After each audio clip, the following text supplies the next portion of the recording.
2007 से 12 मायावती का कार्यकाल था, मुख्यमंत्री थी। उनके लॉ एंड ऑर्डर की आज भी बात की जाती है कि जब वो मुख्यमंत्री थी तो कानून व्यवस्था बहुत अच्छी थी। आप थोड़ा कुछ अगर बताना चाहें, चूँकि आपने काम किया है उस दौरान, उस कार्यकाल में, कि कैसी थी वो सरकार और क्या इंस्ट्रक्शन मिले थे आपको उस समय? पहले 2007 के पहले की जो व्यवस्था थी, जिसको कहा जाता था जंगल राज जी, और महानायक आ करके इश्तिहार देते थे, यूपी में है दम क्योंकि यहाँ जुर्म है कम। याद कीजिए आप जी, इतने, शायद मैं समझता हूँ कि आप भी इतने होश आपका तब रहा होगा बिल्कुल। कि महानायक के जिस देखिए टीवी खोलिए, अखबार खोलिए, यूपी में है दम। आपके जरूर है, यूपी बिल्कुल था बेदम, क्योंकि यहाँ थे जुर्म आसमान छूने वाले।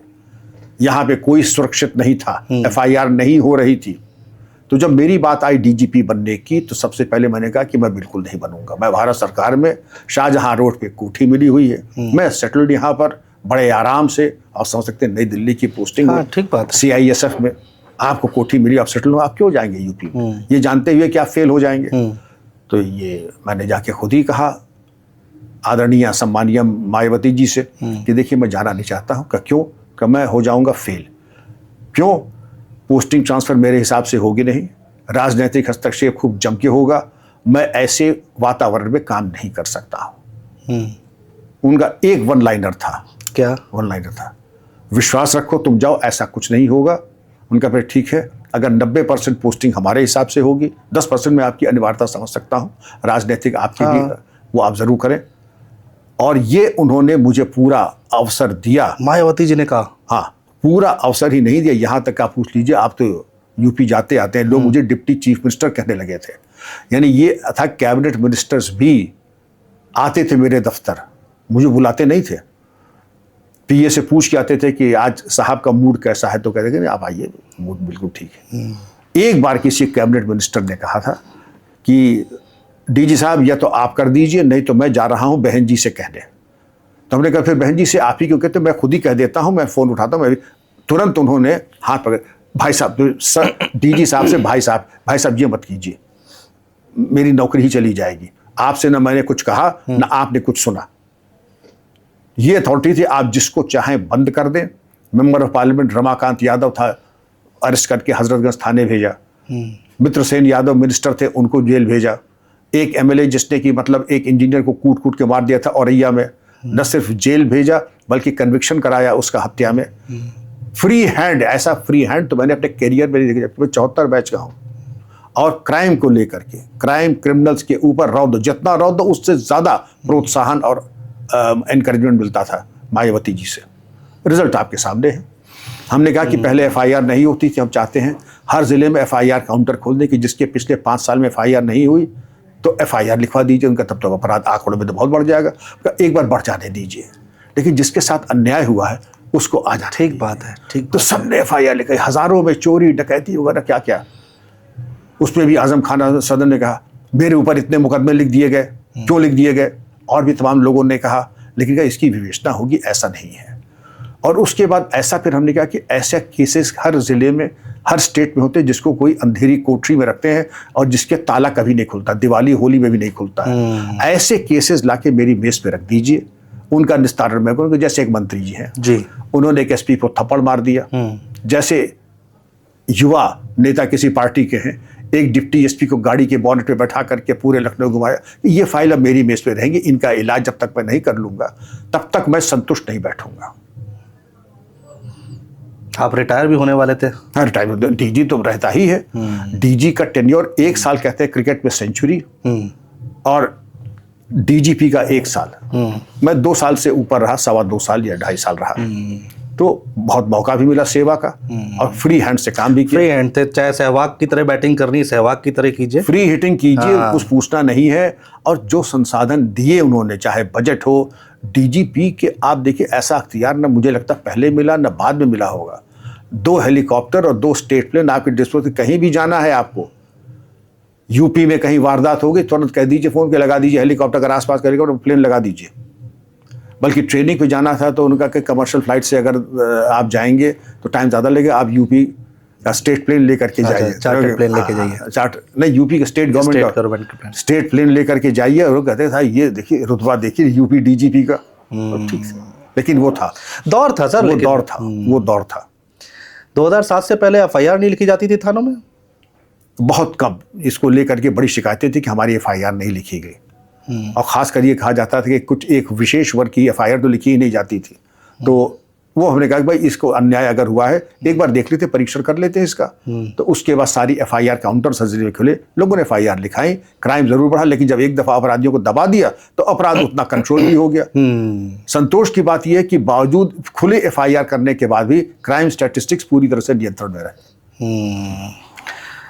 गजब, क्या दौर रहा होगा, काम करने में मजा आता होगा। बिल्कुल बिल्कुल बिल्कुल। आप जो पहले ये बता दो, जो सबसे बड़ा सूरमा अपने को समझता है, सबसे बड़ा गुंडा, आज बता दो, आज इनका निपटारा ही कर दिया जाए, चाहे कहीं भी हो। गोरखपुर गए, वहां पर ये बताया कि साहब एक अधिकारी है, वो अपने को समझते ही नहीं, कोई बुलाते हैं तो सीधे आ करके बैठ जाते हैं बिना कैप लगाए और पूछते हैं क्या करना है क्या नहीं करना। अच्छा, क्यों? क्योंकि बहुत वेल कनेक्टेड है। उनका ठीक है। मीटिंग खत्म हुई, उसके बाद हमने कहा कि ये आ जाए, हवाई जहाज़ में मेरे साथ ही चलेंगे लखनऊ। उनका कहा कि अब आप हो गए सस्पेंड, बैठ जाइए। उनका अब आपको मैं देखता हूँ कौन बचाता है।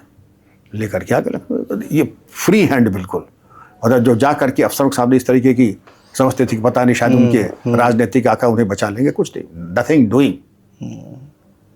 आप कहेंगे करियर खत्म हो जाएगा बिल्कुल। उत्तर प्रदेश में सर हिंदू मुसलमान बहुत होता है, जातियों में लोग बटे हुए हैं। इस जाति के हैं तो ये इनकी सरकार आएगी तो वो बहुत पावर में आ जाएंगे, चाहे वो कोई भी हो। इस जाति के हैं तो वो आ जाएंगे। तो इस पुलिस के पॉइंट ऑफ व्यू से इन सारी चीज़ों को मैनेज करना कितना कठिन है? मैनेज नहीं, हमारे राजनेता जो हैं ये जातीयता का तड़का लगाते हैं, क्योंकि जातीयता और सांप्रदायिकवाद रहेगा तो हमारे राजनेताओं की रोटी सिकना बंद हो जाएगी, राजनीति बंद हो जाएगी। एक पार्टी है वो तीन घुनघुने वाला झुंझुना बजाता रहता है, एक भी वाक्य बोलेंगे तो बिना तीन जात का नाम लिए उनका वाक्य ही पूरा नहीं होगा। बिना हिंदू मुस्लिम किए उनकी बात ही पूरी नहीं होगी। बिना कहेंगे मनवादी कहे आपका काम भी पूरा नहीं होगा। तो राजनीतिक मित्रों को चाहिए कि आप अपने पैर पे कुल्हाड़ी चला रहे हैं। युवा वर्ग हमारा शिक्षित हो चुका है, वो आपके झांसे में आने वाला नहीं है।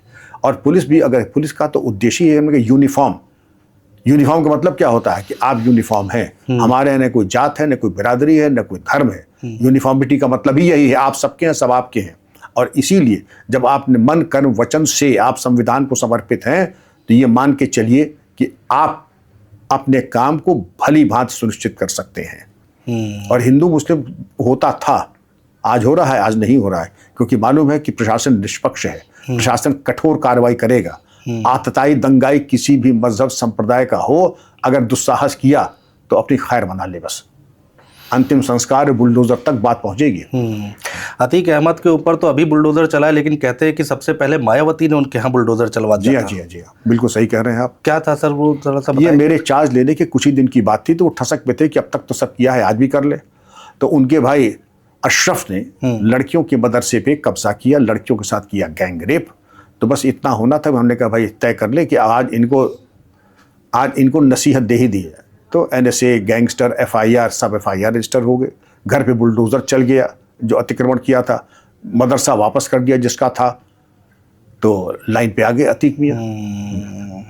शुरुआत वहीं से हो गई थी। शाइस्ता परवीन को अभी तक क्यों नहीं पकड़ पाई यूपी पुलिस? इसको ना, शाइस्ता परवीन कोई सामान्य अपराधी नहीं है। आपने रिवॉर्ड भी घोषित कर दिया, पलायित अपराध भी कह दिया। शाइस्ता परवीन एक तो महिला है, दूसरी चीज़ महिला और वो भी पर्दा करने वाली। हाँ। तीसरी चीज़ उनके भागने के रास्ते बहुत हैं, मसलन पाकिस्तान, बांग्लादेश, नेपाल, दुबई, ये तो मैंने कुछ 4-5 नाम लिए। इसके अलावा वो कहीं भी जा सकती है। हजारों करोड़ की संपत्ति है, लेकिन बकरे की माँ कब तक खैर मनाए। आखिर अब्दुल करीम टुंडा भी तो वापस आया। आखिर और भी तमाम जो थे दाऊद इब्राहिम के गैंगस्टर्स, उनको हम लोग वापस लाए कि नहीं लाए? ठीक बात है। बस ठीक इंतजार है छुपने को। तो वो भी उसामा बिन लादेन भी कुछ दिन छुप गया था। वक्त आएगा, निश्चित वक्त आएगा। न इनका भी वक्त आएगा और मुख्तार की बेगम का भी वक्त आएगा। शाइस्ता परवीन आपके पास आई थी शायद? हाँ, मेरे पास आई थी। जब ये एक्शन हो गया, हाँ, तो उन्होंने वक्त लिया, वक्त लेकर के DG ऑफिस आई और अपने बेटे असद को, जो इनकाउंटर में मारा गया था, उसको लेकर के आई थी। और बातचीत हुई। फिर उन्होंने कहा कि आप मेरे बुजुर्ग और बड़े भाई की तरह हैं, ऐसा ना हो कि मेरा नाइंसाफ़ी हो या मैं बेवा बन जाऊँगा। कौन चाहेगा आपके साथ नाइंसाफ़ी हो या आप बेवा बने? लेकिन बेगम साहिबा, मेरी गुजारिश है, एक बहुत आसान मशवरा मैं पेश कर रहा हूँ, इसका फैसला आपके शौहर करेंगे, मैं नहीं करूँगा। अपने शौहर से कह दीजिएगा कि ऐसा कोई काम न करें कि मेरी खिदमत वहाँ तक पहुँच जाए जो उनको दोज़ख में पहुँचाएगी ही पहुँचाएगी, और उस दोज़ख के छींटे आप और इस मासूम पे भी आएंगे। कोई अपराधी था जिसने आपके सामने पेशाब कर दिया था? ऐसे तो कई आते हैं इंट्रोगेशन के दौरान, एक नहीं दसियों होते हैं।